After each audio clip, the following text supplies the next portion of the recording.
এনসিপির যারা ছেলে বা সমন্বয়ক এদের বাপ হলো জামাত। জামাত নিজেই হচ্ছে army, BDR, police, NSI, DSB, DGDFI তাদের ভিতরেই তৈরি হয়। জামাতের মুনাফেকি এটা তো আজকের থেকে নয়। 15 বছর লুঙ্গির নিচে জাঙ্গিয়া হয়ে এই ঢাকা বিশ্ববিদ্যালয়ের ভিপি যে সাদিক কায়েম থেকে শুরু করে সবাই আমরা সবাই বলেছি যে এরা জামাতের বাই প্রোডাক্ট। 7ই মার্চ যেমন ঐতিহাসিক সত্য, জিয়া রহমানের স্বাধীনতার ঘোষণা কিন্তু ঐতিহাসিক সত্য।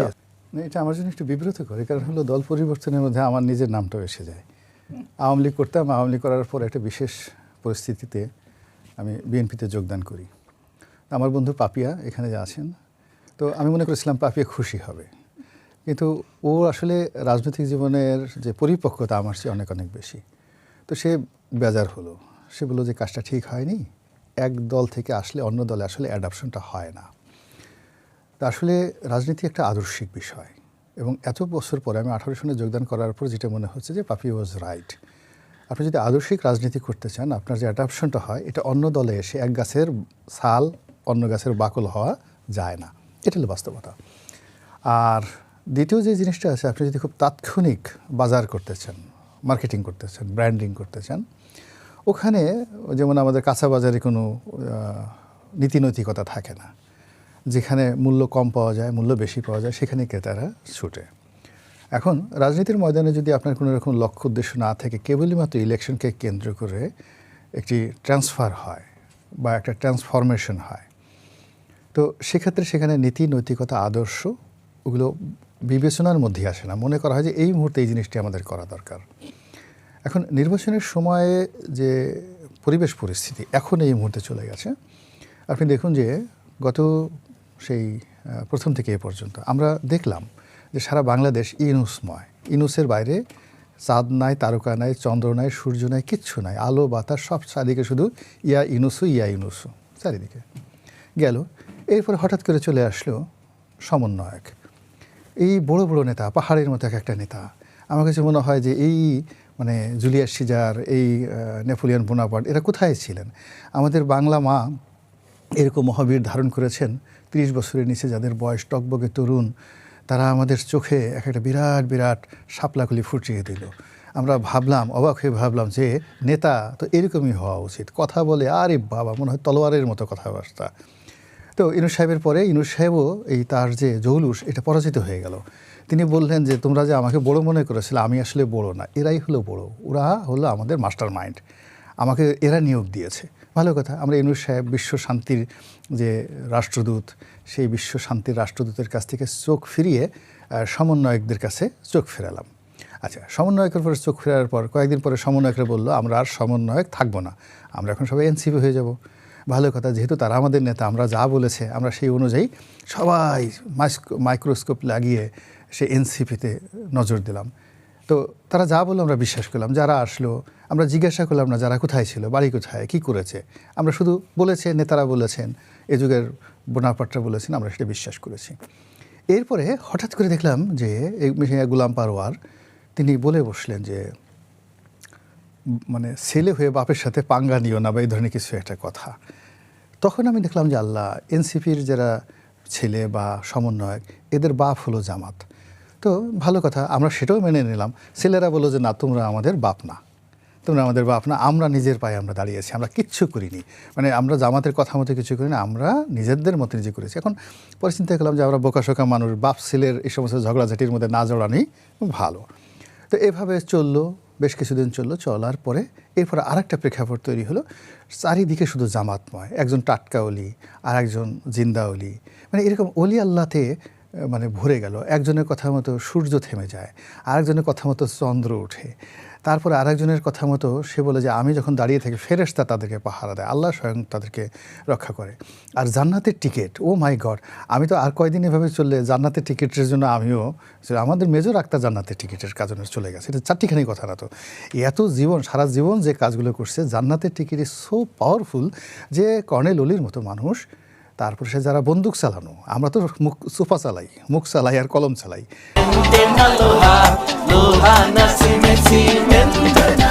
যারা বন্দুক চালায় ভেরি ডেঞ্জার। তো বন্দুক চালানো মানুষ তারা বন্দুক রেখে জান্নাতের টিকিটের পিছনে ছুটছে। এমনও তো আমরা শুনেছি যে প্রার্থী বলেছেন যে ভোট দিলে উমরা করতে পাঠাবেন। ওইটাই বলছি, মানে ওমরা তো দুনিয়ার ব্যাপার, আপনি যাবেন ওমরা, আপনি গেছেন কেন জানি না, আমরা তো গেছি, আমরা জানি, তো ওইগুলো তো দুনিয়ার। জান্নাত আরও, জান্নাত হলো আপনি যা চাইবেন তাই, সেখানে হুর থাকবে, গেলমান থাকবে, আপনি চিত হয়ে শুয়ে থাকবেন, বলবেন আঙ্গুর খাবো, মুখের মধ্যে আঙ্গুর ঢুকে যাবে। তো এই যে অবস্থা, এখন বুড়া বয়সে আকাঙ্ক্ষা খুব বেশি হয়ে যায় এই জিনিসগুলো, অবশ্যই ঘটনাটা। যাই হোক, আপনি তরুণের বুড়া মানুষের যন্ত্রণা আপনি বুঝতে পারবেন না। তো এখন এই বুড়া মানুষরা, বড় বড় বুড়া মানুষ যারা যৌবনে বন্দুক চালিয়েছে, তারা এখন যাকে বলা হয় এই জান্নাতের ওখানে চলে গেছে। আমি প্রেক্ষাপটগুলো বর্ণনা করতেছি, গত 16 মাসে কী কী হলো। আচ্ছা, জান্নাত গেল, জান্নাতের পরে চলে আসলো জানাজা। আমাদের দেশের রাজনীতি যে জানাজা কেন্দ্রিক হতে পারে, জানাজা একটা দেশের ইতিহাস, কৃষ্টি, কালচার, একটা মানুষের ব্যক্তিত্ব নতুন করে দিতে পারে, এটা মরহুম ওসমান হাদি না হলে আমরা বুঝতে পারতাম না। জানাজা আসলো, তো এখন জানাজা আসলো, জানাজার পরে আসলেন তারেক রহমান সাহেব। এখন সারা বাংলাদেশে শুধু আকাশে বাতাসে তারেক তারেক তারেক তারেক, আর বিএনপি ছাড়া বাংলাদেশে কোনো রকম শব্দ নাই।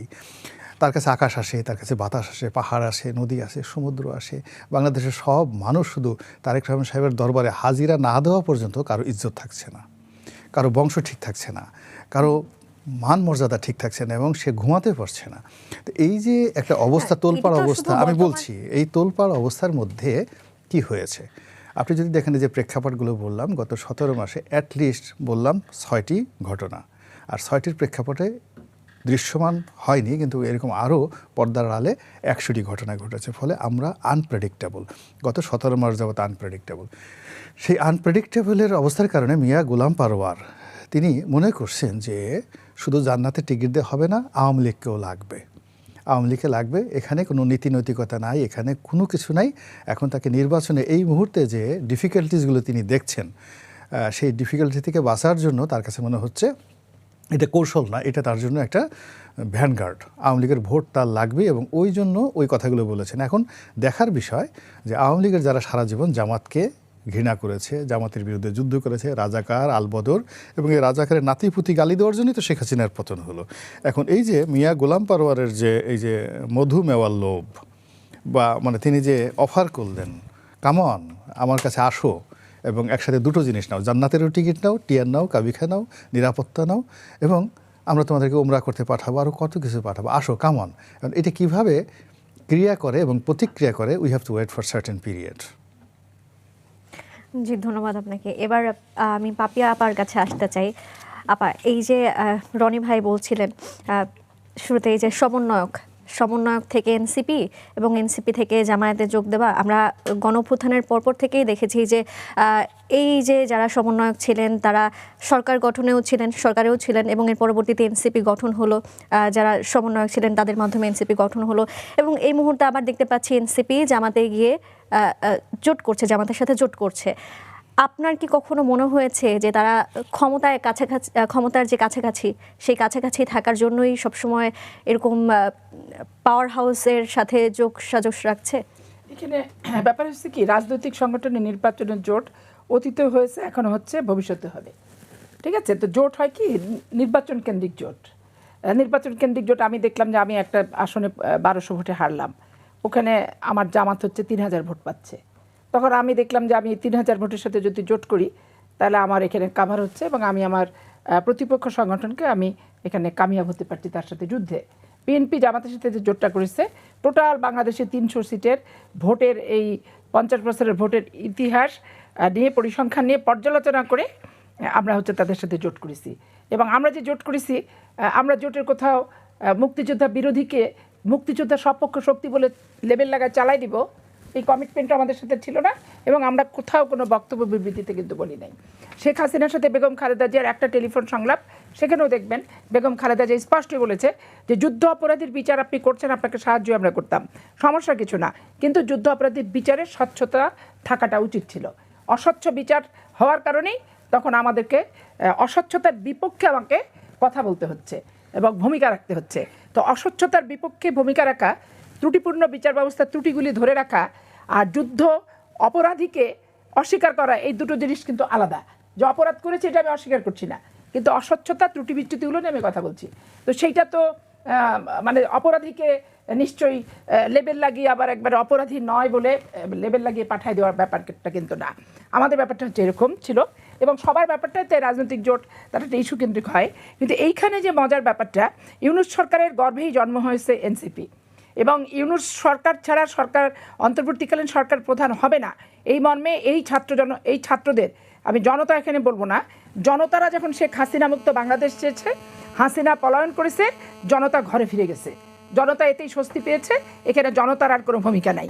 এই ছাত্ররা তখন তারা ডক্টর ইউনূস ছাড়া অন্তর্বর্তীকালীন সরকারের প্রধান হতে দেবে না বলে তারা জেদ করলো, এবং 3 দিন বাংলাদেশ সরকার বিহীন অবস্থায় ছিল, এবং ডক্টর ইউনূস এসে অন্তর্বর্তীকালীন সরকারের দায়িত্ব নিলেন। ঠিক সাজানো পাতানো এরা চাবে উনি আসবেন, চেয়ারে বসবেন, চেয়ারটা সাজানো ছিল, বসলেন। বসার পরে ডক্টর ইউনূস বেশ কিছুদিন পর নতুন একটা দল হবে এটা যেমন উনি বলছিলেন, এবং নতুন দল হওয়ার পরে সেই দলটাকে অভিনন্দন দেওয়ার যে ঢং ধিতাং, ঠিক তারই আশ্রিত দল, তারই করা দল, এই ধরনের একটা মনোবৃত্তি তার কথাবার্তা, উনি যদিও খুবই কম বলেন, তার কথাবার্তার ভিতরে সেটা প্রকাশিত হয়েছে। এখন এইখানে জামাত বলে যে তারা মাস্টার মাইন্ড এই জুলাই আগস্টের অভ্যুত্থানে, আর আমরা বলি যে আমরা কেউ মাস্টার মাইন্ড না। ক্ষোভ আক্ষেপের ভিতরে 15 বছর যে আন্দোলনটা চলছিল, দেশপ্রেমিক সামরিক বাহিনী নিরপেক্ষ ভূমিকার কারণে কামিয়াব লক্ষ্যে পৌঁছানো সক্ষম হয়েছে, এবং সেনাবাহিনী নিরপেক্ষ হওয়ার কারণই ছিল তারা কোনো রাজনৈতিক ছত্রছায়ায় যেতে চাচ্ছিল না। বিগত দিনের ইতিহাস পর্যালোচনা করি, তো এইখানে আমাদের বক্তব্যটা হচ্ছে এরকম।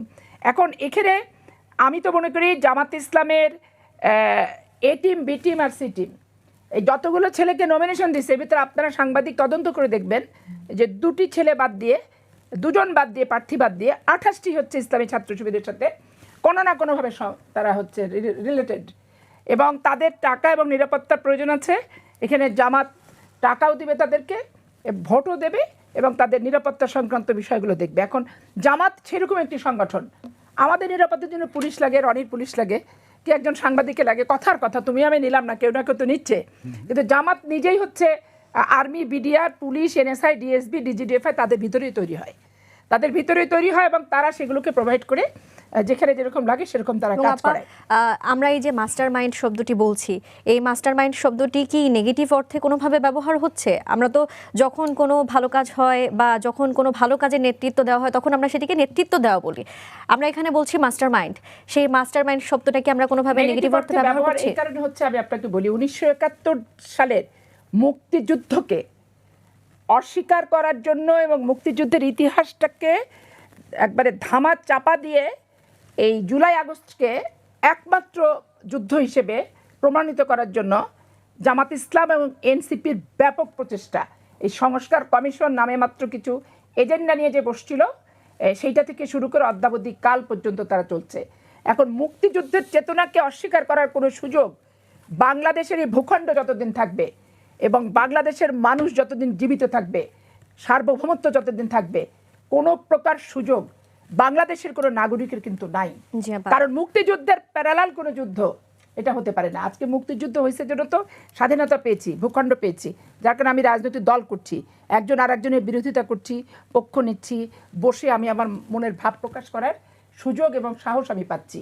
তো মুক্তিযুদ্ধের ভিত্তিতে দেশ যদি আমি না পেতাম, তাহলে আমার কি এই স্বাধীনতাগুলো আমি ভোগ করতে পারতাম? অবশ্যই। সরকার কি ভোগ করতে পারতো?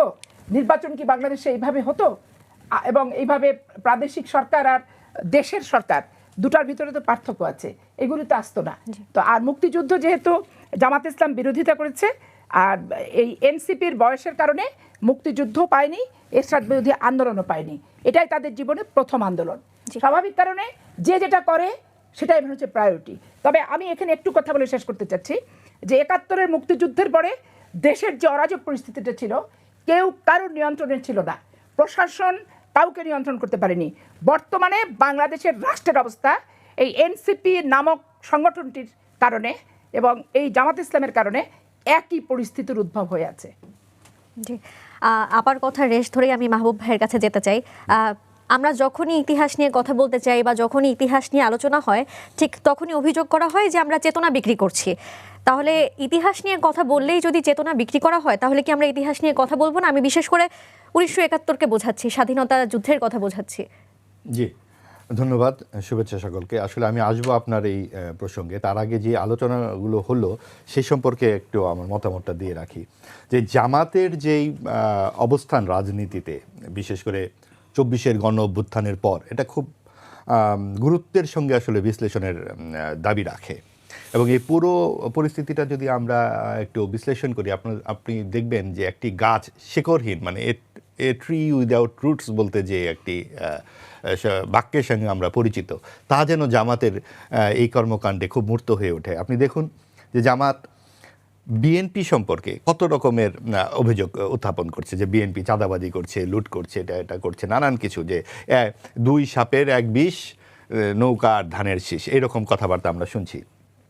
সেই বিএনপির সঙ্গে কিন্তু গত বৃহস্পতিবার জামাতের আমির যখন বৈঠকে গেলেন বেগম খালেদা জিয়ার মৃত্যুতে শোক প্রকাশ করবার জন্য তারেক রহমানের অফিসে, সেখানে গিয়ে কিন্তু বেরিয়ে এসে জামাতের আমির সাংবাদিকদের জানালেন যে বিএনপি নেতৃবৃন্দের সাথে আমাদের খুব ভালো কথা হয়েছে এবং আমরা একসঙ্গে কাজ করব, নির্বাচনের পরে সরকার গঠনের আগে আমরা বসে ঠিক করব কি করা যায়, জাতির জন্য যা ভালো মনে হয়। খুব গুরুত্বপূর্ণ একটি কিন্তু পয়েন্ট। আপনারা যেই পয়েন্টে আলোচনা করছেন, দল পরিবর্তন, আপনি দেখুন কি ঘটনা ঘটাতে যাচ্ছে জামাত, যে আমরা যদি নির্বাচনে যথেষ্ট পরিমাণ আসন না পাই তাহলেও আমরা সরকারের অংশী হতে পারি, যেভাবে জাতীয় পার্টি আওয়ামী লীগের সাথে 12 বছর রাজত্ব করেছে পুতুল বিরোধী দল হিসেবে। অর্থাৎ দেশের জন্য আরও একটা গভীর সংকট আমরা দেখতে পাচ্ছি, যে যেই জবাবদিহি পূর্ণ একটা সমাজ আমরা চেয়েছি 24-এর গণ অভ্যুত্থানে, গণতন্ত্র, জবাবদিহিতার জন্য এত প্রাণত্যাগ, সেই জায়গায় জামাত কিন্তু প্রায় তলে তলে না, ও প্রকাশ্যেই তারা বলছে যে আর বিরোধী দলের প্রয়োজন নাই, প্রয়োজনে আমরা একসাথে শাসন ক্ষমতা ভাগ বাটোয়ারা করে নেব। এই যে জামাতের মুনাফেকি, এটা তো আজকের থেকে নয়। তারা আরেকটি কথা বলে যে আপনারা বিএনপিকে দেখেছেন, আওয়ামী লীগকে দেখেছেন, জামাতকে তো দেখেননি কখনো ক্ষমতায়, একবার আমাদের সুযোগ দিয়ে দেন। জামাতকে তো আমরা অবশ্যই দেখেছি, 71 সালেই তো আমরা দেখেছি জামাত কি করতে পারে। পুরো জাতির বিরুদ্ধে যারা দাঁড়িয়ে যায় তাদের হাতেই আবার দেশ তুলে দেবার এরকম একটা সিদ্ধান্ত কি দেশের মানুষ নিতে পারে? আপনি এই বিএনপির সাথে তাদের এই ধরনের কিন্তু টানাপোড়েনের সম্পর্ক, প্রয়োজনে তারা সাপের বিষ বলছে, প্রয়োজনে তারা অফিসে গিয়ে আলাপ করে বেরিয়ে এসে বলছে একসঙ্গে সরকার গঠন করব। আসুন এনসিপির সম্পর্কে, এনসিপিকে নিয়ে তারাও কিন্তু নানান রকম কথাবার্তা বলেছে, এক ধরনের টানাপোড়েন ছিল। এবং যে গুপ্ত রাজনীতির কথা আমরা বলি, যে ছাত্রলীগ এবং আওয়ামী লীগের স্বাভাবিকভাবেই তাদের স্বৈরাচারী আসনে স্বৈরাচারীর যে কাজকর্ম তারা করেছে তার বিরুদ্ধেই তো মানুষের ক্ষোভটা ছিল। সেইখানে কিন্তু শিবিরের এই নেতারা তখন আন্দোলন করেনি, তখন তারা গিয়ে গুপ্ত ছাত্রলীগ হয়েছে। এই হেলমেট বাহিনীর অধিকাংশই তারা। তো তারা যখন বেরিয়ে এলো 24-এর পরে, এসে বলছে যে আমরা তো শিবির ছিলাম, আমরা এই করেছি সেই করেছি। তার মানে তারা কিন্তু চেহারা গোপন করতে পারে প্রয়োজনে, চেহারা গোপন করে তারা এই সমস্ত কাণ্ড কারখানা করেছে। এখন এনসিপির কাছে যে আমাদের প্রত্যাশা ছিল, বিপুল প্রত্যাশা ছিল, হয়তো এবারে একটি আসনও তারা পেত না, হয়তো খুব কম ভোট পেত, তাতে কি হতো? তারপরেও তো নিজের পায়ে দাঁড়াতে পারতো। এই বিপুল মানুষ যেখানে তাদেরকে সমর্থন করছে, এত লক্ষ লক্ষ মানুষ বেরিয়ে এলো আগস্টের 2, 3, 4 তারিখে, যেই দেশাত্মবোধক গানগুলো আমরা শুনলাম, তার সাথে তো জামাতের কোনো সম্পর্ক থাকতে পারে না। তারপরে সেই এনসিপি কয়েকটি আসনের জন্য জামাতের সঙ্গে গিয়ে নিজেদের ভবিষ্যৎটাকে অন্ধকারাচ্ছন্ন করে ফেললো। আর এখন আসুন আওয়ামী লীগের সাথে তাদের সম্পর্কটা, এত কিছু করবার পর জামাতের নেতৃবৃন্দ বলছে যে আওয়ামী লীগের লোকজন এলে আমরা তাদের জায়গা দিব। অর্থাৎ আদর্শহীন রাজনীতির চূড়ান্ত একটা রূপ হচ্ছে জামায়াতে ইসলামী। এনসিপি জামায়াতে ইসলামী জোট করছে এবং আমরা দেখলাম মিয়া গোলাম পরোয়ার তিনি বলেছেন যে আওয়ামী লীগ যদি যোগ দেয় সব দায়ভার নেওয়া হবে। তাহলে আপনার কি কোনো জায়গায় মনে হচ্ছে যে তাদের ভেতরে ইন্টারনাল কোন্দল বা নিজেদের ভেতরেই স্নায়ুযুদ্ধ চলতে পারে কোনোভাবে? না, আপনি দেখুন, এটা আসলে স্নায়ুযুদ্ধের ব্যাপার না, এটাকে বলা হয় মুনাফিকি।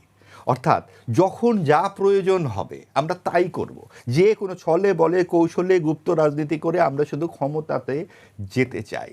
এবং তাদের যে আদর্শ, আমরা তো একটা রাজনীতির মূল বিষয়টা কি, আপনার দলীয় একটা আদর্শ থাকবে, একটা ম্যানিফেস্টো থাকবে, এবং আপনি ক্ষমতায় গেলে কি করবেন, দায়িত্ব পেলে কি করবেন, এই কথাগুলো আপনি জাতির সামনে, মানুষের সামনে পরিষ্কার করে বলবেন। তারা তো 50 বছর ধরে সাম্প্রদায়িক রাজনীতি করে এসেছে, ইসলামিক রাজনীতি করে এসেছে। তার মানে ক্ষমতায় বা জয়ী হলে কি তারা শরিয়া আইন প্রয়োগ করবে, চালু করবে? সেটা তাদের বলা উচিত না? সেই দিকে কিন্তু তারা যাচ্ছে না, তারা শুধু বলছে আমরা কোয়ালিশন করব, আমরা দায়িত্ব ভাগ করে নেব ইত্যাদি। অর্থাৎ মূল জায়গাটিই তারা গোপন করে রাখছে। যদিও তারা মাঝে মধ্যে নারীদের কর্মঘণ্টা 5 ঘন্টা করতে চাইছে, নারীদের বাড়িতে থাকলে টাকা পাঠিয়ে দিবে সেগুলা বলছে, কিন্তু এগুলা কিন্তু মাঝে মাঝে তাদের চরিত্রটা বিকশিত করছে। যেমনভাবে করছে ছাত্র শিবিরের যেই সমস্ত ছেলেরা, আম্মার বলে একটি ছেলে রাজশাহী বিশ্ববিদ্যালয়ে পদত্যাগপত্র নিজেই লিখে নিয়ে শিক্ষকের কাছে পৌঁছে যাচ্ছে। অর্থাৎ জামাতে ইসলামীর এই মুনাফিকি সম্পর্কে আমরা সকলেই জানি, কিন্তু আওয়ামী লীগ জানে কিনা, বিএনপি জানে কিনা, এনসিপি জানে কিনা, এই বিষয়গুলো জানলেও তারা কিভাবে তাদেরকে মোকাবেলা করবে, এগুলো আমাদের সামনের দিনে রাজনীতির দেখবার বিষয়। আরেকটা কথা হচ্ছে যে জামাত যেই 12 দলীয় ইসলামিক জোট করলো, অর্থাৎ তারা কোনো দিকেই, আপনি যদি একটা ফুটবল খেলার কথা চিন্তা করুন, তাদের ডিফেন্স এবং অফেন্স কোনো দিকেই তারা ফাঁক রাখতে চাচ্ছে না। তারা একদিকে Awami League, BNP, NCP, Islamic জোট সব কিছু করে টোরে নিজেদের সব কিছু ঠিকঠাক করে, কোনোটাই যদি কাজ না লাগে, যদি বিএনপি জিতে তার সঙ্গে চলে যাবে সরকারে।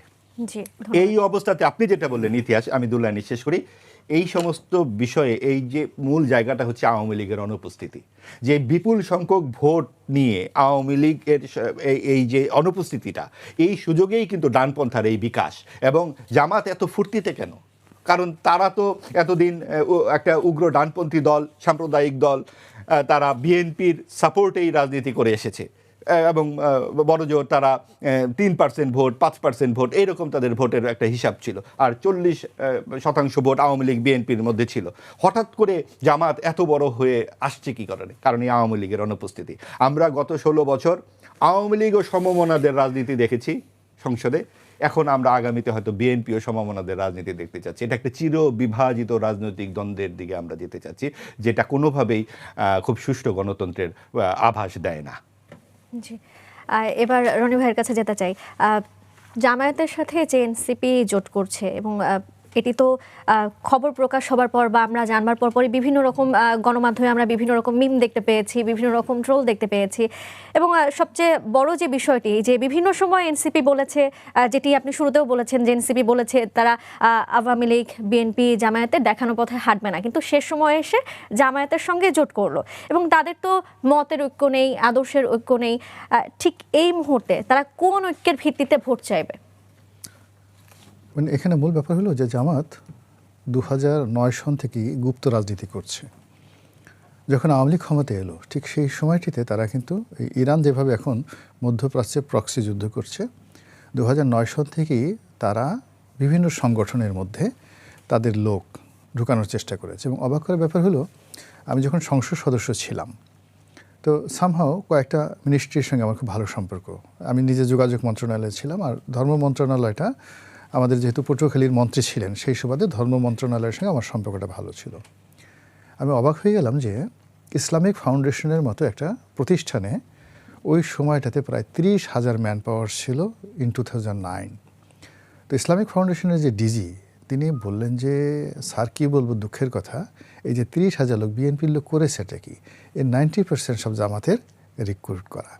তো এখন একটা প্রতিষ্ঠানে 30,000 লোক, যেটার ম্যান পাওয়ার মানে 2000 ওই যে বেগম খালেদা জিয়া যে ইলেকশনে এলেন 2001 সনে, 2001 সনে ওটার ম্যান পাওয়ার হয়তো 1000 বা 1500 ছিল। সেই 1000-1500টাকে ম্যান পাওয়ারে তারা 30,000-এ উন্নয়ন করেছে বিএনপিকে ব্যবহার করে। তো এইভাবে ধরুন বিএনপির জমানাতে তারা যে রিক্রুটমেন্টগুলো করেছে গভর্নমেন্ট যুগেতে, সেনাবাহিনীতে করেছে, তারপরে শেষে সিভিল ব্যুরোক্রেসিতে করেছে, ফলে কি হলো, এখন তাদের ডিসি, এসপি, ক্যাবিনেট সচিব থেকে শুরু করে কোনো জায়গাতে লোকের কোনো অভাব নেই।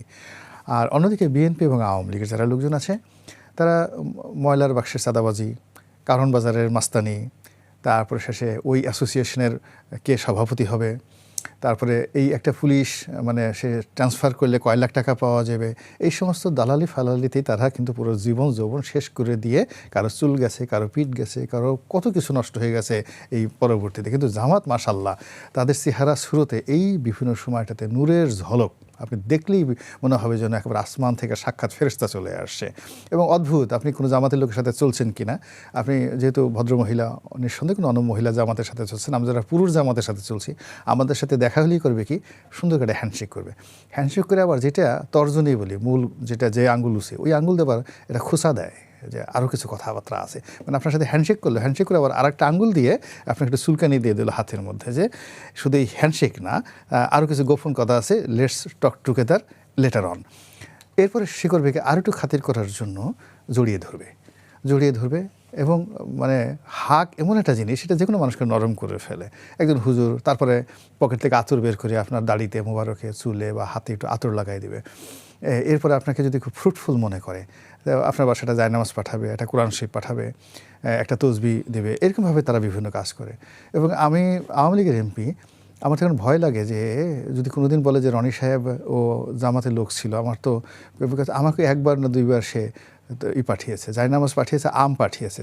মানে পাপি ম্যাডামও আম পাঠায় আমাকে রেগুলার, কিন্তু জামাতের আম তো একবার দুইবার পাঠানোর পর, এবং আম শুধু পাঠায় না, পাঠিয়ে পর জামাতের আমির বা সেক্রেটারি তারা টেলিফোন করে যে ভাই আপনাকে আম পাঠিয়েছে, ক্ষুদ্র এই উপহারটুকু নিয়ে আমাদেরকে করেন। একবার দুইবার পরে আমি পরে আবার ফেরত দিলাম, যে আমি বললাম যে নো, আপনার সাথে আমাদের কোনো সম্পর্ক নেই, কিনা আপনি এই জিনিসগুলো পাঠাবেন কেন, এগুলো আমার জন্য একটা লায়াবিলিটিস হবে। কিন্তু কয়জন এটা ফেরত পাঠাতে পেরেছে? তো এইভাবে ধরেন অনেকগুলো জায়গা, ক্ষমতার অনেকগুলো জায়গা যেখানে তারা নিউট্রাল করার জন্য, নরম করার জন্য, তাদের পক্ষে আনার জন্য দে হ্যাভ ম্যানি পলিসিস।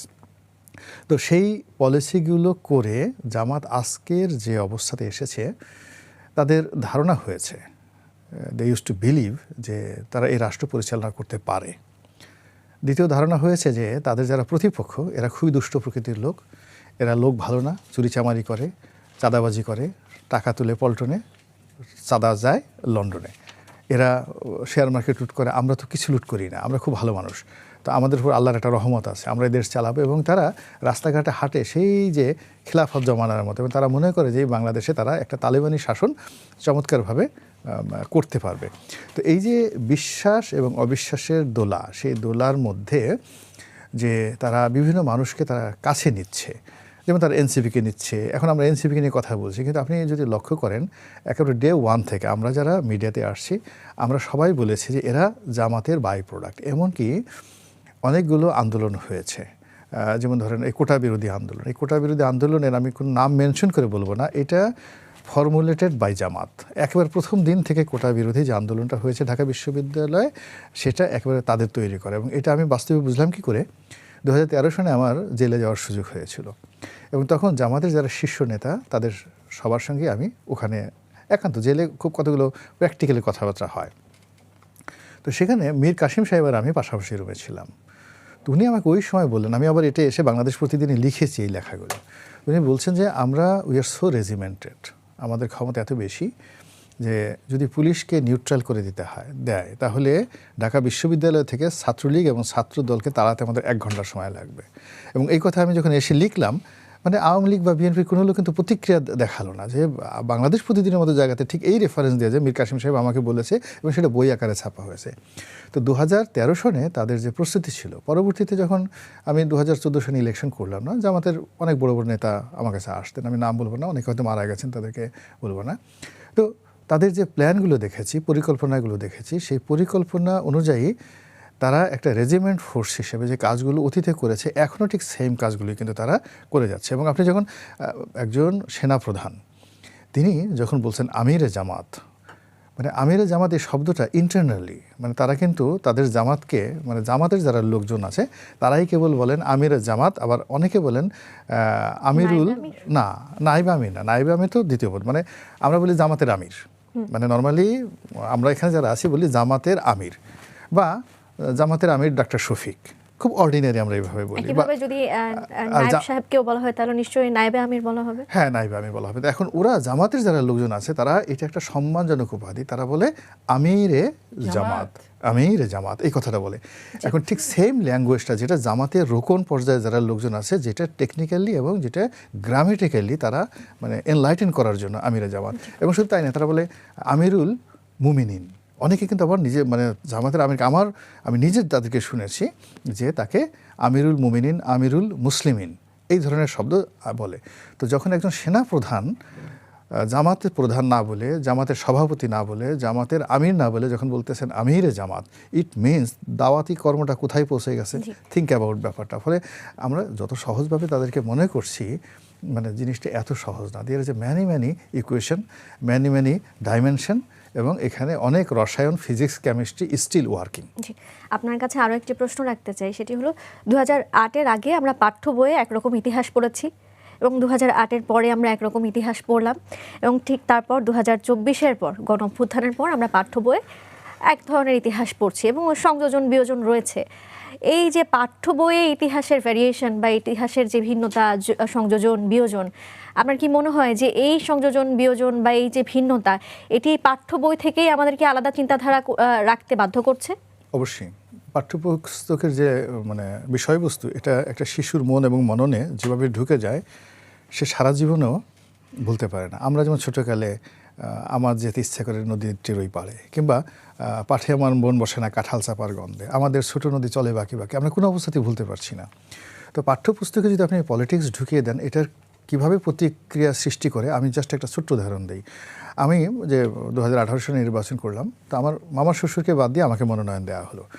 তো আমার যে মামা শ্বশুর, উনি 4 বার ইলেকশন করেছেন, পাপিয়া চেয়ারম্যান শাহজাহান খান সাহেব, এবং বিএনপি বলতে যা বোঝায় একেবারে মানে কট্টর বিএনপি, হোল ফ্যামিলি। তো উনার মানে আমার যে শ্যালকের যে মেয়ে 9ম শ্রেণীতে পড়ে। তো আমি জিজ্ঞাসা করলাম ওই ইলেকশনের সময় যে, মাগো তুমি কী হতে চাও? সে বলে আমি শেখ হাসিনা হতে চাই। মানে তা বললাম শেখ হাসিনা কেন? তো বলে যে এই সে যে পাঠ্যপুস্তকে যা কিছু পড়ছে হুবহু সে কিন্তু মুখস্থ বলে যাচ্ছে। তো এখন শাহজাহান খান সাহেবের ঘরের মধ্যে তার ছেলের মেয়ে শেখ হাসিনা হতে চাচ্ছে, তার কাছে প্রিয় পুরুষ বঙ্গবন্ধু, এটা শেখ হাসিনা করে গেছে তার 15 বছরের শাসনে। ফলে যে জেনারেশনটার মধ্যে শেখ হাসিনা এবং বঙ্গবন্ধুকে ঢুকে দেওয়া হয়েছে, এই জেনারেশনটাকে চেঞ্জ করতে ইউ হ্যাভ টু ওয়েট, তারা মরে না যাওয়া পর্যন্ত এটা চেঞ্জ হবে না। আবার এখন যারা চেষ্টা করছে, এরাও যদি এইভাবে কোনো একটা জিনিস ন্যারেটিভ তৈরি করতে পারে, এই ন্যারেটিভের একটা জেনারেশন তৈরি হবে। অবাক করার ব্যাপার হলো যে দেখুন, এত বড় একটা মানে গণ অভ্যুত্থানের মধ্যে শেখ হাসিনার পতনের পর আমরা 24 ঘন্টাও তার বিরুদ্ধে যে ক্রোধ, ক্ষোভ, ঘৃণাটা ধরে রাখতে পারিনি। হোয়াই? বিকজ সে পরতে পরতে সে খুব একবার ম্যাটিকুলাসলি ডিজাইন করে আওয়ামী লীগ, বঙ্গবন্ধু, শেখ হাসিনা, বাংলাদেশের জাতীয়তাবাদ, বাংলাদেশের উন্নয়ন, সে যা কিছু করেছে এটাকে সেটা বিরাট জেনারেশনের মধ্যে মুখস্থ করে দিয়ে গেছে। আর তার যারা লোকজন আছে তাদের সবাইকে সাইকোপ্যাথ বানিয়ে ফেলেছে। সারা দুনিয়াতে যদি শেখ হাসিনা সারা দুনিয়ার যত রকম অপকর্ম করে, তারপরে তার যারা লোকজন আছে সবাই বলে আলহামদুলিল্লাহ, উনি যেটা করেছেন সেটাই ঠিক। তো এই যে একটা সাইকোপ্যাথির মধ্যে আমাদের রাজনীতি চলে গেছে, এবং যেখানে উনি যেটা বললেন 35 to 40% লোক, আপনি চিন্তা করেন মানে কিছু লোক আছে আমাদের যারা বাম রাজনীতি করেন, ধরেন রাশেদ খান মেনন, তারপরে ওই শেষ করে ফেলতেছি, রাশেদ খান মেনন, হাসানুল্লাহ কেন, এদেরকে যদি আপনি ধাক্কা দিয়ে ফেলে দেন, যদি পশ্চিম দিকে পড়ে ঘুরে তার উত্তর দিকে চলে আসবে। তো এই লোকগুলোর সে পর্যন্ত হজে পাঠাইছে, উমরা করতে পাঠাইছে, যাও তোমরা এটা আল্লাহ রাসূলের নাম নাও। তো এইরকম উনি করে ফেলেছিলেন। ফলে রাতারাতি শেখ হাসিনা যে কাজগুলো করেছেন, আমরা যদি ডক্টর মোহাম্মদ ইউনূস ম্যাটিকুলাসলি 17 মাসে এটা চেঞ্জ করতে পারবে, আমার কাছে মনে হচ্ছে না। He need at least more 30 years. জি, এবার আমি পাপিয়া আপার কাছে আসতে চাই। পাপিয়া আপা জামায়াতের একজন নেতা, তিনি ইনডিরেক্টলি বলেছেন যে যারা চাঁদাবাজি, টেন্ডারবাজি এবং দলবাজি করে সরকারে যেতে চায় বা ক্ষমতায় যেতে চায়, তারা নির্বাচনের পর 6 মাসও টিকতে পারবে না। তাহলে আসলে তিনি কি বোঝাতে চাইলেন যে ক্ষমতায় আসলে যেতে চান কারা? এই মুহূর্তে তো আওয়ামী লীগের যে নির্বাচনে অংশগ্রহণ করবার যেই সম্ভাবনা সেটি তো খুবই কম, এবং তারপর আমরা যেটি বলতে পারি এনসিপি তো আসলে যোগ দিয়েছে জামায়াতের সাথে, এবং আবারও বলা হচ্ছে যে আওয়ামী লীগের নেতারা চাইলে জামায়াতে যোগ দিতে পারবেন। এখন থাকছে একটি প্রধান রাজনৈতিক দল, তারা কি ইনডিরেক্টলি সেই প্রধান রাজনৈতিক দলকেই বোঝাতে চাইলেন? আচ্ছা, তার আগে আমি একটু 3টা প্রশ্ন ছোট ছোট উত্তর দিচ্ছি। ইতিহাস এমন একটা জিনিস, এটা আমার সরকার পরিবর্তনের সাথে সাথে আমি যে কাজটা করব সেই ইতিহাসটা লিখিত হবে, ভালো করি আর মন্দ করি, কিন্তু পূর্বের ইতিহাস যেটা, ইতিহাসের জায়গায় কিন্তু ইতিহাস থাকে। তো ইতিহাস আমি নিজে ব্যক্তিগতভাবে দায়িত্ব নিয়ে বলছি, এবং আমার ব্যক্তিগত যেটা মতামত রাষ্ট্রের নাগরিক হিসেবে, এটা দেওয়ার রাইটস নিশ্চয়ই আমার আছে, যে মুক্তিযুদ্ধের বিস্তর একদিনে রোপিত হয়নি, এবং একদিনের নোটিশে কিন্তু মুক্তিযুদ্ধ হয়ে যায়নি। এখন এমন আমি সবসময় আল্লাহর কাছে চাইছিলাম যে এমন একটা সরকার আসুক, যেই সরকারটা নিরপেক্ষভাবে একবারে মুক্তিযুদ্ধের ইতিহাসটা বাংলাদেশের প্রজন্মের কাছে পৌঁছাবে। এখন এখানে 7ই মার্চের ভাষণের যে ব্যাপারটা, 7ই মার্চের ভাষণ তো ঐতিহাসিকভাবে সত্য, এটা তো আপনি অস্বীকার করতে পারবেন না, এবং 7ই মার্চের ভাষণ তো ছিল, এটাকে আপনি অস্বীকার করতে পারবেন? আপনি পারবেন না। অপছন্দ করার কোনো বিষয় কিন্তু থাকছে না এখানে, কারণ এই পাকিস্তানিদের বিরুদ্ধেই কিন্তু বক্তব্য। তো তাহলে এইটা আবার সে রাষ্ট্রপতি জিয়াউর রহমান তার কণ্ঠে স্বাধীনতার ঘোষণা দিয়েছে, ঐতিহাসিক সত্য। তাহলে 7ই মার্চও যেমন ঐতিহাসিক সত্য, জিয়া রহমানের স্বাধীনতার ঘোষণা কিন্তু ঐতিহাসিক সত্য। Yes. আপনি একটাকে বাদ দিয়ে আরেকটাকে আপনি ওই জুলাই আগস্টের অভ্যুত্থানের মন মানসিকতার বহিঃপ্রকাশের কারণে আপনি ইতিহাসটাকে পরিবর্তনের নামে যদি বিকৃত করে ফেলেন, তাহলে আংশিক ইতিহাস প্রজন্ম জানবে আর আংশিক ইতিহাস জানা থেকে প্রজন্ম বিরত থাকবে। এটা হচ্ছে আমার ব্যক্তিগত ওপিনিয়ন। আর দ্বিতীয়ত নিয়োগ নিয়ে যে ব্যাপারটা, বিএনপির আমলে জামাত ইসলাম তো ধোয়া তুলসী পাতার একটা সংগঠন, আতর গোলাপ আর পদ্মা নদীর পানি না, আর একবার জমজমের পানি দিয়ে ধোয়া একটা জিনিস। এনারা এমনভাবে দেশের মানুষের কাছে প্রকাশ করে কোনো দুর্নীতি নাই, কোনো কিছু নাই, এই নাই সেই নাই, বহুত কিছু। দেখেন বিএনপির 5 বছরে সেগুলো তো তারা নিয়োগ দিচ্ছে, বিশেষ করে 2টা মন্ত্রী মুজাহিদি সাহেব এবং নিজামী সাহেব, যত কৃষির মাঠকর্মী সমস্ত শিবিরের কর্মীদেরকে জামাতের কর্মীদের সে প্রোভাইড করছে। আপনি এখন পর্যন্ত খুঁজে নেন, তদন্ত করেন, 3 পুরুষের খবর নেন, ডিজিডিএফআই এনএসআই দিয়ে আপনি থানাকে দিয়ে ইনভেস্টিগেট করেন, আপনি সেখানে পাবেন। মুজাহিদ সাহেব যত ঋণ লোন এবং ওইখানে যত প্রকার সুযোগ সুবিধা, নারীর কর্মসংস্থান থেকে শুরু করে, ক্ষুদ্র ঋণ প্রকল্প থেকে শুরু করে, সেলাই প্রশিক্ষণ থেকে শুরু করে, এতিমখানা নিয়োগ থেকে শুরু করে সমস্ত কিছুতে ওরা ওখানে দল কিন্তু বানায় ফেলছে। কিন্তু এই যে জমজমের পানি দিয়ে ধোয়া জামাত ইসলাম বলবে ইনারা হচ্ছে একেবারে পবিত্র, কোনো প্রকার দুর্নীতির কোনো কিছু নাই। দুঃখজনক হলো সত্য যে আওয়ামী লীগ বিএনপিকে এত বিষোদগার করছে এবং জামাত কি জিনিস তারা বুঝে, তারা বলে যে বিএনপি জামাত এটা করছে বিএনপি সাথে থাকার কারণে, জামাত যে করছিল তারা বলে, কিন্তু বিএনপির সাথে যে জোট ছিল বিএনপি ধরে তারা কথা বলতো যে জামাত বিএনপি জোট এই কাজটা করছে। কিন্তু তাদের 15 বছর লুঙ্গির নিচে জাঙ্গিয়া হয়ে এই ঢাকা বিশ্ববিদ্যালয়ের ভিপি যে সাদিক কায়েম থেকে শুরু করে সবাই থাকলো, আর জামাত ইসলামরা রীতিমতো 15 বছর, যেহেতু আওয়ামী লীগের এমপিরা টাকা ছাড়া কোনো চাকরি দিত না, তারা বিসিএস থেকে শুরু করে প্রত্যেকটা সেক্টরে এই 15 বছর যা নিয়োগ পাইছে 100%-এর ভিতরে 20% আওয়ামী লীগ পাইছে আর 80%ই জামাত ইসলাম পাইছে। যার কারণে প্রত্যেকটা সেক্টর, ডাক্তার থেকে ইঞ্জিনিয়ার থেকে বিভাগের প্রধান থেকে সব, এখানে আমি বলি আবুল বাশার বাদশাহ ঢাকায় 2 থেকে দাঁড়িয়েছে, উনি এনএসআইয়ের একজন উচ্চপদস্থ কর্মকর্তা ছিলেন। ইনি জামাত ইসলামের রোকন, আওয়ামী লীগের সময় বঙ্গবন্ধু শেখ হাসিনা এই বলতে বলতে সে মুখ দিয়ে ফেরা তুলে দিছে। তার দায়িত্ব ছিল কি দূতাবাস আর সামরিক বাহিনী। আজকে আপনি খেয়াল করে দেখেন, দুটা সবচেয়ে সেন্সিটিভ জায়গা, দূতাবাস এবং সামরিক বাহিনী। আজকে সেই আবুল বাশার ঢাকা 2 থেকে নির্বাচন করছে, নমিনেশন আপাতত বাতিল হয়েছে, আপিল করলে হয়তো পেয়ে যাবে। তাহলে আওয়ামী লীগ এত চতুর, এত মানে খোঁজখবর রাখে, আবুল বাশারের খোঁজখবর কিন্তু তারা এখানে রাখে নাই। আর একটা কথা আমি বলি যে দেখেন ভাষা, স্লোগান, আমি রাজশাহী বিশ্ববিদ্যালয় তাপসী 2বারে ভিপি ছিলাম, আমরা স্লোগান নিয়ে গবেষণা করতাম যে কোন স্লোগানটা সবচেয়ে সুন্দর, চমকপ্রদ এবং পরিচ্ছন্ন হয়। আমি অবাক হয়ে যাই, ইনকলাব মঞ্চের স্লোগান ধরছে একের আপাতমস্তক, শুধু চোখ দুটো বের হয়ে আছে, এরকম হিজাবধারী মহিলারা, যেই মহিলাদের অঙ্গ প্রত্যঙ্গ নিয়ে স্লোগান দিচ্ছে সেইটার উত্তর ওই হেজাবধারী মহিলারা দিচ্ছে। আমি লজ্জায় আমার মাথা নত হয়ে যায় যে নিজের অঙ্গ প্রত্যঙ্গ নিয়ে ছেলেরা স্লোগান দিচ্ছে আর হেজাবধারী মহিলারা স্লোগান ধরছে। এটা একটা লজ্জা ছাড়া, অপমান ছাড়া, বেইজ্জত ছাড়া কিছু না। আর রাজশাহী বিশ্ববিদ্যালয়ের এই সেক্রেটারি, এইটা বাংলাদেশের জাতির ইতিহাসে সবচেয়ে কলঙ্কিত একটা মানে করাপ্টেড ভোটের নির্বাচিত জিএস হিসেবে ওই রাকসু ভবনের নামটা লেখা থাকবে। এতে আমি লজ্জা পাবো যে রাকসু ভবন একটা ছাত্র প্রতিনিধিত্ব করে, এরকম একটা লজ্জাজনক ছেলে এই সমস্ত অনিয়মিত এবং করাপশনের ভোটে নির্বাচিত, এবং তার যা ভাষা, তার যা নর্তন কুর্দন, আবার বড় বড় কথা, তার মা লজ্জা পায় কিনা জানি না, তবে আমি নারী হিসেবে লজ্জা পাই। এবং এইরকম ছাত্র নেতা যে প্রোডাকশন হলো, এইটা জামাতের জন্যই কাল হবে দেশের জন্য অশুভ সংকেত। এবং 72-75 দেশের অর্থনৈতিক অবস্থা, সামাজিক অবক্ষয় যে হয়েছিল, এই টাইপের ছেলেদের কারণেই কিন্তু অবক্ষয়টা হয়েছিল। এবং এই অবক্ষয়ের বিরুদ্ধে দেখবেন এক শ্রেণীর মানুষ পবিত্র সততা নিয়ে আবার দাঁড়ায় যাবে। এটাও কিন্তু দাঁড়াবে, আজ হোক আর কাল হোক। আমি বলে গেলাম এই আপনাদের এই টকশোর ময়দানে। জি আপা, আপনাকে ধন্যবাদ। এবার মাহবুব ভাইয়ের কাছে একটু যেতে চাই। মাহবুব ভাই, আমরা বেশ কয়েকদিন ধরেই গণমাধ্যমে, সামাজিক যোগাযোগ মাধ্যমে সব জায়গায় একটি চর্চিত বিষয় দেখছি, সেটি হচ্ছে হবিগঞ্জে একজন জুলাই যোদ্ধা, তিনি থানায় গিয়েছেন, থানায় গিয়ে পুলিশকে থ্রেট দিয়েছেন এবং একজন পুলিশকে হত্যা করার কথা নিজ মুখে স্বীকারও করেছেন। আমাদের এখানে একজন জামায়াত নেতা উপস্থিত হয়েছিলেন অতিথি হয়ে, এবং তিনি এমপি প্রার্থী। আমি যখন তাকে প্রশ্ন করেছিলাম যে তিনি এই যে কাজগুলো করলেন, তার এই যে কর্মকাণ্ড, এটিকে আপনি কিভাবে দেখছেন, তিনি তখন বলেছিলেন যে এটি নিছক ছেলে মানুষই, সে ছোট মানুষ, তাই এমন ব্যবহার করে ফেলেছে। এখন তিনি যখন স্বৈরাচারের বিরুদ্ধে লড়াই করলেন, জুলাই আন্দোলনে অংশগ্রহণ করলেন, তিনি তখন উদাহরণ হলেন সবার কাছে এবং নায়ক বনে গেলেন। ঠিক যখনই তিনি তিনি থানায় গেলেন, থ্রেট দিলেন, তখনই তিনি ছোট মানুষ হয়ে গেলেন এবং তার কোনো বিচার হলো না। এই বিষয়টিকে আপনি কিভাবে দেখছেন? জি, আসলে এই প্রসঙ্গে আসবার আগে আমি এই আগের যে গুরুত্বপূর্ণ প্রসঙ্গটিতে আলাপ হলো, জামাতদের বিশ্লেষণ যেভাবে করলেন আমাদের দুই বিশিষ্ট ব্যক্তিত্ব, আমরা কি বুঝলাম?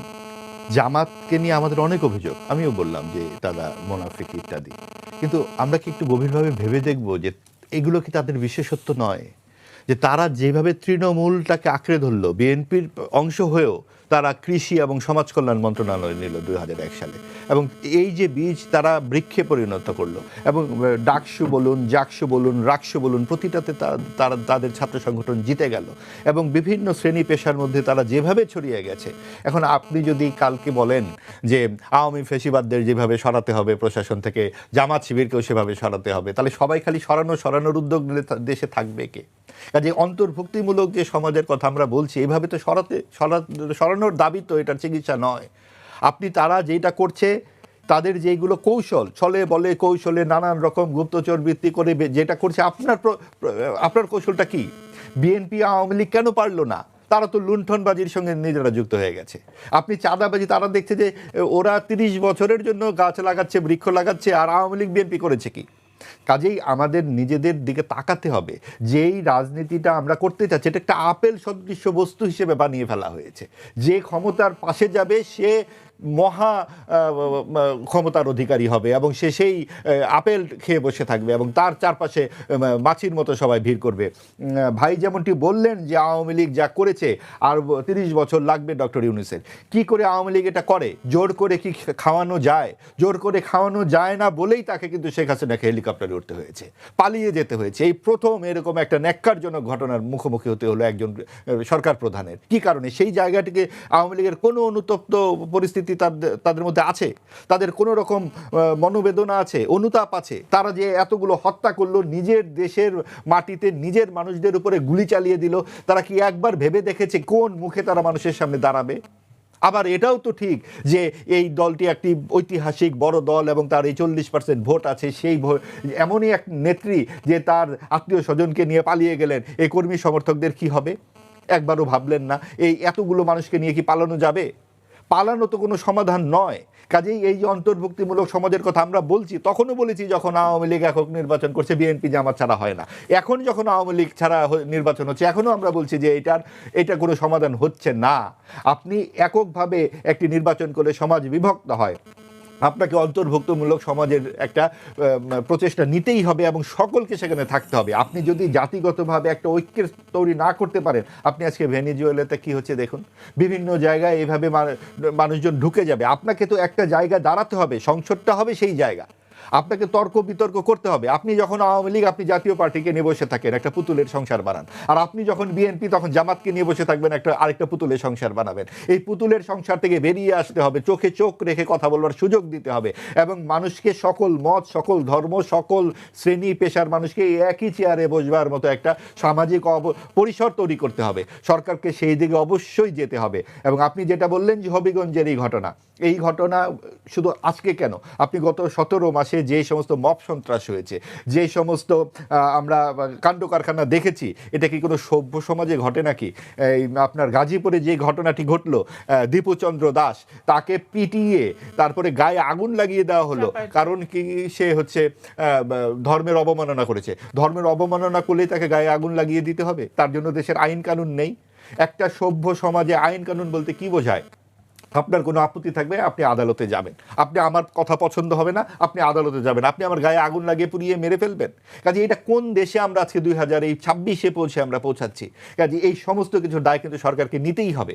সরকার শুরু থেকেই ডানপন্থী সাম্প্রদায়িকতাকে তা দিয়েছে। কি কারণে তা দিয়েছে সেটা কিন্তু আমরা জানি না, কিন্তু আমরা বুঝতে পারি এই ইতিহাস বিকৃতি থেকে শুরু করে মুক্তিযুদ্ধের ভাস্কর্য বলুন, ঐতিহাসিক নির্দেশনা বলুন, ধানমন্ডির 32 নম্বর যেভাবে ভাঙা হলো, এটা কি কারো ব্যক্তিগত সম্পত্তি নাকি? আর বুলডোজার পকেটে করে নিয়ে যাওয়া যায়? লাগামহীনভাবে ভাঙা হলো, এক দফা তো ভাঙতে পারে না। এই যে শিকড়, ইতিহাসের শিকড়, আমরা দেখছি আর ভাবছি এই মূলোৎপাটন কি করা সম্ভব? আসলেই সম্ভব না হয়তো। কিন্তু আপনি যখন এইভাবে সকল স্থাপনা, শ্রদ্ধেয় মানুষদেরকে এইভাবে আজে বাজে কথা বলবেন, নারীদেরকে এইভাবে রাস্তায় সম্মিলিতভাবে অপমান করবেন, এইভাবে স্লোগান দিবেন, এটা কি হয় নাকি? অর্থাৎ আপনার রুচি, শিক্ষা, দর্শন, ইতিহাস, ঐতিহ্য সব কিছুকে যেন একদম ভেঙে ফেলতে হবে। এই ভাঙচুরের এই যে সংস্কৃতি, আমরা কিন্তু মনে করতে পারি ৭১-এর আগে যে ৬০ দশকে আমাদের যে রেনেসা, এই বাঙালির রেনেসার কথা, তো তখন ছায়ানোট ছিল, তখন রবীন্দ্রনাথ তখনও ছিলেন, এখনও আছেন। তো এখন ছায়ানোট ভাঙা হয়, এখন রবীন্দ্রনাথের কথা বলা হয় ভারতীয় আধিপত্যবাদ। আপনি দেখুন ৬০ দশকে যা হয়েছিল এখন সেই কথাগুলোই বলা হচ্ছে। তখন পাকিস্তানিরা করেছিল, এখন তাহলে কারা করছে? কদিন পরে কি আমরা শুনবো যে ভারতীয় আধিপত্যবাদের কারণে বাংলাদেশ নামটা এসেছে, এটা তাহলে এখন বাংলা স্থান করে ফেলা দরকার? কারণ আমাদের যে পরিস্থিতিতে যাচ্ছে আমরা হয়তো ওই দিকে যেতে চাচ্ছি। তবে ইতিহাসের পাঠ কি বলে? ইতিহাসের পাঠ বলে ভারত হচ্ছে হিন্দুস্থান, পাকিস্তান হচ্ছে মুসলিমের স্থান, বাংলাদেশ অসাম্প্রদায়িকতার জন্য একটি দেশ। এখানে সকল ধর্মের সমান অধিকার থাকবে, সকল মানুষের সমান অধিকার থাকবে। সেই জায়গা থেকে আমরা পিছু হটতে পারি না। সামনের যে নির্বাচনটি আসছে, অবশ্যই সরকারকে যা হয়েছে সব কিছু আমরা মাথায় রেখেই বলছি, এরপরেও নির্বাচন ছাড়া কোনো গতি নাই। এবং সেইখানে যারা দায়িত্বে আসবেন তাদেরকে বুঝতে হবে, এই ছলে বলে কৌশলে প্রতারণা করে মুনাফিকি করে আপনারা জাতিকে আর বিভাজিত করতে পারবেন না। অবশ্যই এই জাতি অসাম্প্রদায়িক এবং এই জাতি ধর্মনিরপেক্ষ এবং মুক্তিযুদ্ধের চেতনাতেই এই দেশ তৈরি হবে। এবার গোলাম মাওলা রনির কাছে আমি একই প্রশ্ন রাখতে চাই। আমাদের অতিথি হয়ে এসেছিলেন জামায়াত নেতা, তিনি এমপি প্রার্থী। তাকে যখন আমি প্রশ্ন করেছিলাম যে এই যে হবিগঞ্জের ঘটনায় একজন জুলাই যোদ্ধা থানায় গিয়ে থ্রেট দিলেন এবং হত্যার কথা নিজের মুখে স্বীকার করলেন, ঠিক তখন তিনি বলেছেন যে এই কর্মকাণ্ড নিছক ছেলে মানুষই। এবং তিনি যখন স্বৈরাচারের বিরুদ্ধে লড়াই করেছেন, তিনি যখন গণঅভ্যুত্থানে অংশ নিয়েছেন, তখন তিনি নায়ক ছিলেন। তাহলে এই যে এখন তাকে ছোট মানুষ বলা হচ্ছে, তার কোনো বিচার হয়নি, এটিকে আপনি কিভাবে দেখছেন? এবং সে সাথে আমি আরও একটু যোগ করতে চাই, আমি এটিকে প্রশ্ন হিসেবে আপনার কাছে রাখতে চাই না, আমি আপনার কাছে জানতে চাই, সেটি হলো ভারতীয় আধিপত্যবাদ। এটি নিয়ে পক্ষে বিপক্ষে নানা কথা হচ্ছে, আমি আপনার মতামত জানতে চাই। এই তিনটি শব্দ নিয়ে আপনি কি বলতে চান? প্রথমত হলো যে আধিপত্যবাদ সেখানে প্রযোজ্য যেখানে আধিপত্য করার ক্ষমতা আছে। যতদিন পর্যন্ত ভারত যে রাষ্ট্র, তার যে মৌল ভিত্তিগুলো রয়েছে, the finance, the military power, the literature, the সোসাইটির ইম্প্যাক্ট, মানে যে কোনো একটা সমাজ, একটা রাষ্ট্রের যদি 10টি অনুষঙ্গ থাকে পরিচয় দেওয়ার মতো, কোনো অনুষঙ্গেই যদি আমরা তাকে অতিক্রম করতে না পারি, তাহলে তাদের আধিপত্য আমাদেরকে মেনে নিতে হবে এবং আধিপত্য দেখাবে। এটা বলে কয়ে লাভ হবে না। আপনি দরিদ্র হবেন আর ধনীকে পাত্তা দেবেন, এটা হয় না, এটা প্রকৃতির নিয়মের বাইরে। ফলে ভারতের আধিপত্যবাদ থেকে বাঁচতে হলে ভারতের চেয়ে ভালো গণতন্ত্র লাগবে, ভারতে যেভাবে সিভিল সোসাইটি গড়ে উঠেছে তার চেয়ে ভালো সিভিল সোসাইটি গড়তে হবে, ভারতে যে সংবাদপত্র আছে, ডেমোক্রেসি আছে, তার সাথে ভালো ডেমোক্রেসি লাগবে।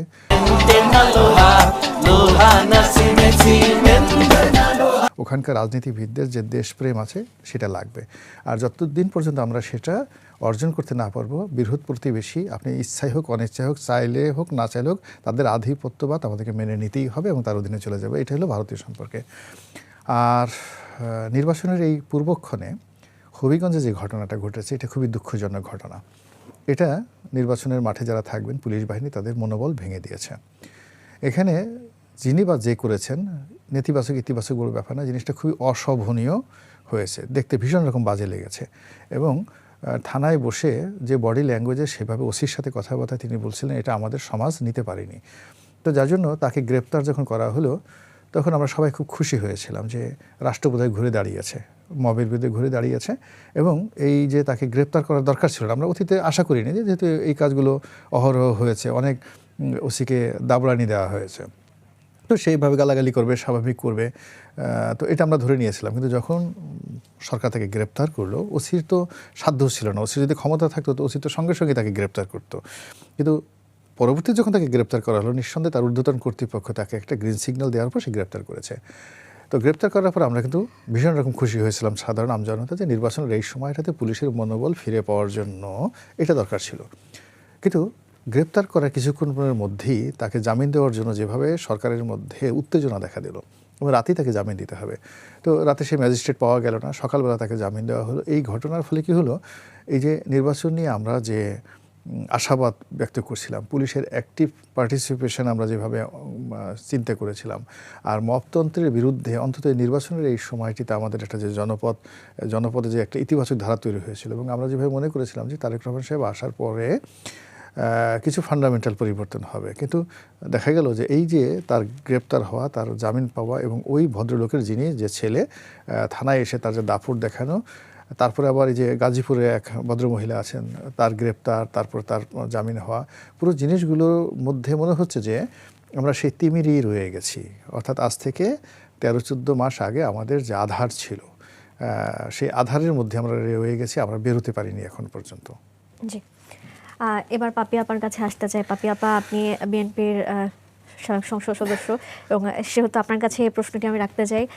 চাপাই নবাবগঞ্জের জামায়াত নেতা লতিফুর রহমান বলেছেন যে ডিসি, এসপি, ডিআইজি সব তার কথা মানেন এবং তিনি আরও বলেছেন যে আগের চেয়ে তিনি অনেক পাওয়ারফুল হয়েছেন, এমনকি জামায়াতও অনেক পাওয়ারফুল হয়েছে। আপনি কি মনে করেন জামায়াত কি আরও পাওয়ারফুল হয়েছে কিনা? এবং সেই সাথে আরও একটি কথা বলতে চাই যে জামায়াতের পক্ষ থেকে বিভিন্ন সময় বলা হয় যে 2008-এ বিএনপির সাথে যখন তারা এক হয়েছিলেন ঠিক তখন তাদের কোনো দুর্নীতির রেকর্ড নেই। এই পুরো দুটি বিষয় নিয়ে আপনার কাছে জানতে চাই। আমি একটু কথা বলে নিই। প্রথমটা যে পাওয়ারফুল হয়েছে কি পাওয়ারফুল হয়েছে না, এটা আপনারা তদন্ত করে দেখবেন যে ডাবি শিবিরের সাবেক সভাপতি মোহাম্মদ মাহবুব আলম স্বরাষ্ট্র উপদেষ্টার একান্ত সচিব এবং চাঁপাইনবাবগঞ্জের বালিয়াডাঙ্গা ইউনিয়নের জামাত নেতা সবুরের ছেলে সাব্বির একা এপিএস হচ্ছে আপনার ডক্টর ইউনূসের অফিসে, এবং সে আগে গ্রামীণ ব্যাংকে চাকরি করতো। এটা আপনারা সাংবাদিক, আপনারা এটা হচ্ছে অনুসন্ধান করে দেখবেন যে এই দুটো নাম, যে সাবেক সভাপতি মোহাম্মদ মাহবুব আলম এবং সাব্বির, একজন এপিএস স্বরাষ্ট্রমন্ত্রী, একজন হচ্ছে ডক্টর ইউনূসের এপিএস একান্ত সচিব আর এপিএস, এই দুটো মিলায় দেখবেন, তাহলে বোঝা যাবে যে এরা পাওয়ারফুল কি পাওয়ারফুল না। এবং এই নির্বাচনকে ডিসিএসপি থেকে শুরু করে পুলিং এজেন্ট থেকে শুরু করে এবং তার আগে ব্যাপক রদবদল করে শিবিরের করা যত ডাক্তার এবং শিবির করা যত শিক্ষক আর সমস্তগুলোকে বদলি করে চাঁপাইনবাবগঞ্জে দেওয়া হয়েছে। কারণ চাঁপাইনবাবগঞ্জে আমাদের কখনো জোট জামাত ইসলামের সাথে হয়নি। এই জন্য আমি খুব প্রাউড ফিল করি যে আজকে যে কথাগুলো বিএনপিকে শুনতে হয় সেই কথাগুলো ব্যক্তিগতভাবে আমাকে শুনতে হয় না। এই জন্য আল্লাহর দরবারে আমি শুকরিয়া জ্ঞাপন করছি প্রথমত। আর দ্বিতীয়ত যে ব্যাপারটা একটু বলতেই হয় যে পরিবর্তন না, মোটিভেশনেরও প্রয়োজন আছে। একটা রাষ্ট্র শুধু আমি ভারতীয় আধিপত্যবাদের বিপক্ষে আমার ব্যাপক ক্ষোভ এবং আমার স্ট্রিক্ট মানসিকতা। কারণ জিয়াউর রহমান হত্যাই হয়েছিল ভারতীয় আধিপত্যবাদের বিরুদ্ধে কথা বলতে যেয়ে। বেগম খালেদা জিয়ার যত কষ্ট সহ্য করছে এবং তারেক রহমান নির্বাসন, সব কিছুই কিন্তু আধিপত্যবাদের বিরুদ্ধে শক্ত অবস্থান থাকার কারণেই। অতএব ভারতীয় আধিপত্যবাদের কাছে বিএনপির নতজন নীতি আছে, এটা পাগল বললেও বাংলাদেশের লোক কিন্তু বিশ্বাস করবে না। আর জামাতে আমি গেল শোক বহিতে স্বাক্ষর করতে গুলশান অফিসে, যে উনি এসে বললেন যে আমরা একসাথে দল এবং সরকার চালাতে চাই।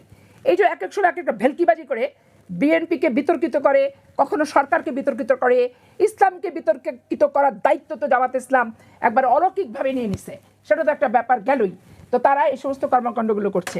ভাই যেটা বললেন যে পরিবর্তন, আমরা তো স্থিতিশীলতা চাচ্ছি, কিন্তু 71-72-এর পরে যে সামাজিক অবক্ষয়টা হয়েছিল, যে আমি মুক্তিযুদ্ধ করছি, দেশ স্বাধীন করছি, দায় দায়িত্ব সব আমার, তখনকার কবিতাটা কি ছিল যে ধরা যাবে না, ছোঁয়া যাবে না, বলা যাবে না কথা, রক্ত দিয়ে পেলুম আমি এমন স্বাধীনতা, এখন এমন স্বাধীনতা। এখন আমি যদি বলি যে ধরা যাবে না, ছোঁয়া যাবে না, বলা যাবে না কথা, রক্ত দিয়ে পেলাম শালার এমন জুলাই আগস্টের এই যুদ্ধটা, এখন এইটা কি বলা যাবে?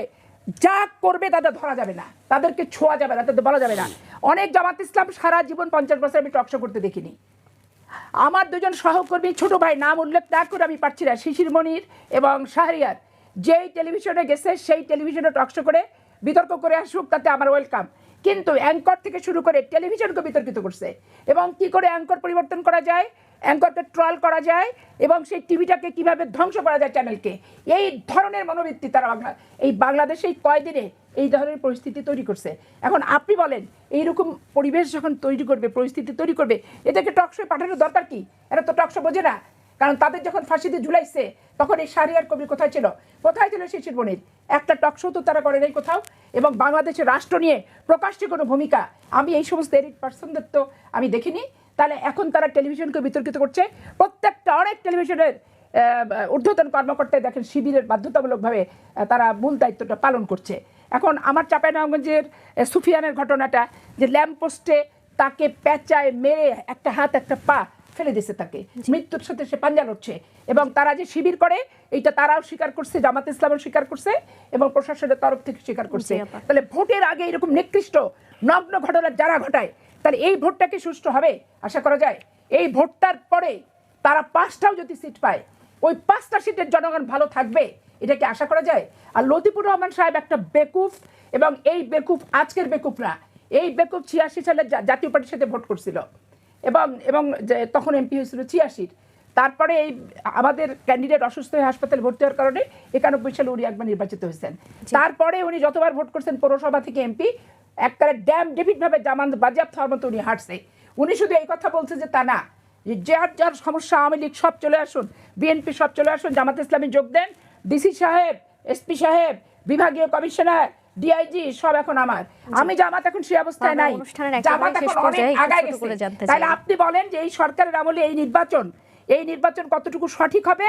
এই সরকারের কিসের এত দুর্বলতা, কিসের এত অযোগ্যতা, অথর্বতা, এবং একটা তড়িৎ গতিতে একটা সিদ্ধান্ত নেওয়ার ক্ষেত্রে এত স্থিরতা, এত অপারগতা কেন প্রকাশ করছে এই সরকার? এই সরকার সকলের সমর্থন নিয়ে আসছে, আমরা সবাই একে সমর্থন দিছি, কিন্তু এ কোনো ভালো কাজ করছেই না। এই সরকারও দুদিন পর হিজড়া সরকার নামে বাংলাদেশে পরিচিত হোক, এটা আমরা চাই না। অন্ততপক্ষে তারা তাদের পৌরসত্ব দেখাক এবং একটা নিরপেক্ষ নির্বাচনের এক্সাম্পলের জন্যই তাদেরকে রাখা হয়েছে, সেটা করে বাংলাদেশের দৃষ্টান্ত স্থাপন করুক, এটা আমি নাগরিক হিসেবে চাই। জি, ধন্যবাদ আপা আপনাকে। এবার আমি যেতে চাই মাহবুব ভাইয়ের কাছে। ভাই, মাঝে একটি প্রশ্ন করেছিলাম যে জামায়াতে যোগ দিলেন এনসিপি নেতারা, এবং এটিকে কিভাবে দেখছেন? আবার জামায়াত নেতা কিন্তু আওয়ামী লীগের নেতাদেরকেও আমন্ত্রণ জানাচ্ছে। সুতরাং আমরা ডিরেক্টলি ইনডিরেক্টলি দুভাবেই বলতে পারি যে এনসিপিও কিন্তু তাহলে ইনডিরেক্টলি আওয়ামী লীগকে ওয়েলকাম করছে, যেহেতু তারা জামায়াতের সাথে জোট করলো। সেদিকে যেহেতু তারা আওয়ামী লীগকে ওয়েলকাম করছে, জামায়াতও আওয়ামী লীগকে ওয়েলকাম করছে, কিন্তু আমাদের দেশ সেরা ক্রিকেটার এবং আমরা অলরাউন্ডার বলতে পারি ওভার দ্য ওয়ার্ল্ড, তিনি খেলতে পারলেন না যখন বিশ্বকাপ হলো। তিনি যখন আসলে হত্যাকাণ্ড হয়েছে, যখন এই গণ অভ্যুত্থান হলো, তিনি তখন দেশের বাইরে কানাডায় অবস্থান করছিলেন, অথচ তিনি বাংলাদেশের হয়ে খেলতে পারলেন না। কিন্তু তখন কোনো কথা হলো না, তখন কোনো ফেসবুক পোস্ট হলো না, তখন আমরা দায়িত্বরতদের কোনো ফেসবুক পোস্ট দেখতে পাইনি, তৎপরতা দেখতে পাইনি। এখন যখন আইপিএলে ক্রিকেটার মুস্তাফিজ ভাইকে খেলতে দেওয়া হচ্ছে না, তখন আসলে আইপিএলের সম্প্রচারই বন্ধ করার কথা বলা হচ্ছে। এই বিষয় নিয়ে জানতে চাই আপনার কাছে। আসলে দেখুন, এই পুরো বিষয়টি একই সাথে রসুনের মতো যুক্ত, একটির সঙ্গে আরেকটি। এই যে গণ অভ্যুত্থান হয়েছিল, তখন কি এই গণ অভ্যুত্থানে যারা অংশ নিয়েছিল তারা কি বেহেশত পাওয়ার জন্য রাস্তায় নেমেছিল? তাদের চাওয়াটা কি ছিল? তাদের চাওয়াটা ছিল গণতন্ত্র, জবাবদিহিতা। একটা স্বৈরাচার ছিল, সেই স্বৈরাচারটা যাতে বিদায় হয়, মানুষ যাতে ভোট দিতে পারে। এটা তো একটা সরল সোজা কথা। তারপরে সরকার এসে বেহেশতের রাস্তার দিকে কেন এত হাঁটাহাঁটি শুরু করলেন? ইতিহাসের সাথে কি সম্পর্ক ছিল গণ অভ্যুত্থানে? তখন কি বলা হয়েছিল যে এই বঙ্গবন্ধু বলা যাবে না? তখন কি বলা হয়েছিল 7ই মার্চের বক্তব্য বাতিল হবে?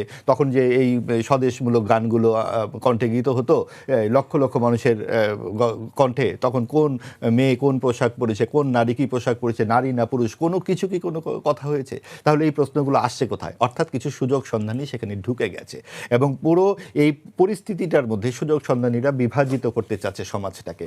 আপনি এনসিপি যেই পরিস্থিতি, এই এনসিপির কাছে আমাদের প্রত্যাশা তো একদম সরাসরি ছিল যে তারা গণ অভ্যুত্থান জাত তরুণ সদস্যরা, তাদের কাছ থেকে আমরা প্রগতিশীল আচরণ আশা করেছিলাম। তাদের কাছে প্রত্যাশা ছিল এবার না পারলেও তারা ভবিষ্যতে যাতে একটা নিজেদের দল তৈরি করতে পারে। তারা খুব দ্রুত কিছু লাভের আশায়, যেহেতু ক্ষমতার কেন্দ্রে তারা থাকতে চায়, তারা বিএনপি তাদের কত সিট দেয়নি, যারা বেশি দিয়েছে তাদের তো চলে গেছে। এখানে আদর্শের কোনো বিষয়ই নয়। কিন্তু জামাত যেহেতু সুচতুর একটা রাজনৈতিক দল, তারা সেই সুযোগে গণ অভ্যুত্থানের শক্তিটাকে সাথে নিয়ে নিল। আর সাকিবের যে প্রসঙ্গটি বললেন, এটা তো সোজা কথা। আমরা পিক অ্যান্ড চুজের মতো সব কিছুই এখানে তৈরি করি। আপনার জন্য এক নিয়ম, আমার জন্য আরেক নিয়ম। এক পাল্লায় যদি সব কিছু মাপা যায়, তাহলে মোস্তাফিজের জন্য যেহেতু সঙ্গত যে প্রতিবাদটা উঠছে, খেলার সাথে রাজনীতি জড়ানো যাবে না, ভূ রাজনীতির বলি হলেন মোস্তাফিজ, পুরো বাংলাদেশ তার সাথে একসাথে মিলে আমরা এখন আপত্তি জানালাম ভারতের বিরুদ্ধে যে আমরা আমাদের খেলাগুলো সরিয়ে নেওয়া হোক। ঠিক একই কাজ, সাকিব তো আরও বড় খেলোয়াড়, সাকিব বাংলাদেশের সেরা খেলোয়াড়, তাকে যখন বাংলাদেশের পক্ষে খেলতে দেওয়া হলো না, এবং তখন সেখানে সজীব ভুইয়া তখন দায়িত্বে ছিলেন মন্ত্রী, তো সেই বিষয়গুলো প্রায় ব্যক্তিগত পর্যায়ে। তো বিষয়টা হচ্ছে যে আমরা এখানে সেই মানদণ্ডটি রাখতে পারছি না, জি, অর্থাৎ আইনের শাসন এখানে অনুপস্থিত, যেটার জন্যই 24-এর গণঅভ্যুত্থান হয়েছে। আইনের শাসন দীর্ঘদিন ধরে অনুপস্থিত আছে। আমাদের যেই অংশগ্রহণকারী দলগুলো, বিএনপি সহ প্রধান দলগুলোর এখন উচিত নির্বাচন কি করে পরিচালনা করা হবে, নির্বাচনের দুর্নীতি এবং এই অবাধ নির্বাচন যাতে হতে পারে, দুর্নীতি মুক্ত অবাধ নির্বাচন, সেই জন্য কি কি ব্যবস্থা সরকার নেবেন, সেই জায়গাগুলোতে সোচ্চার হওয়া। এখন কিন্তু সময় নয় যে ইতিহাস নিয়ে ঘাটাঘাটি করা। ইতিহাস 50 বছরের হয় না, ইতিহাস 70 বছরের হয় না, কারণ আমার বাপ দাদা পরদাদা মিলেই 150 বছরের একটি ইতিহাস থাকে এক একটি পরিবারের, আর দেশের ইতিহাস তো থাকবেই। আপনি যতই এখানে লণ্ডভণ্ড করার চেষ্টা করুন না কেন, মূল সমস্যা থেকে চোখ সরিয়ে রাখবার জন্য করছেন। মূল সমস্যা হচ্ছে নির্বাচন। নির্বাচন সুষ্ঠু হতে হবে, সেখানে টেলিভিশন থাকতে হবে এবং এখানে চুরি চামারি করা যাবে না। সেটার জন্য বিএনপি সহ সকলে সোচ্চার হওয়া উচিত, সেটা কিন্তু আমরা খুব দেখছি না। জি, আপনাদের সকলকে অসংখ্য ধন্যবাদ আমাদের